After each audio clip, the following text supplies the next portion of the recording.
இந்த ஒரு நன்மை தமிழ் மக்களுக்கு எல்லாமே சேரணுன்றதே என்னுடைய ஆசை, என்னுடைய அருள்.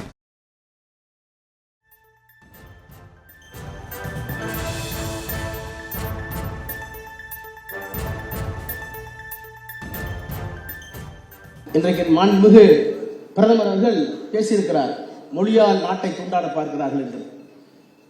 எங்களோடு உணர்வில் உயர்வில் எல்லாவற்றிலும் கலந்து தாய்மொழியாக இருக்கின்ற தமிழால் நாங்கள் பிரிக்கிறோம் என்று ஐயப்பாடு இருக்குமானால், உண்மையான மொழியால் தாய்மொழியால் நாங்கள் நாட்டை பிரிக்குவோம் என்ற ஐயம் உங்களுக்கு இருக்குமானால், ஒன்றுமே இல்லாத போலியை வைத்துக் கொண்டு மதத்தால் பிரிக்கிறீர்கள் என்ன நியாயம் என்று நாங்கள் கேட்க மாட்டோமா? இன்னும் நீங்கள் பேசினால் இந்த மேடை என்று சொல்லுகிறேன், கோபேக் மோடி என்று சொன்னோம், துணை முதலமைச்சர் சொன்னார் கெட் அவுட் மோடி என்று சொன்னார்.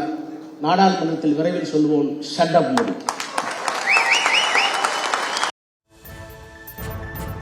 இந்த ஒரு நன்மை தமிழ் மக்களுக்கு எல்லாமே சேரணுன்றதே என்னுடைய ஆசை, என்னுடைய அருள்.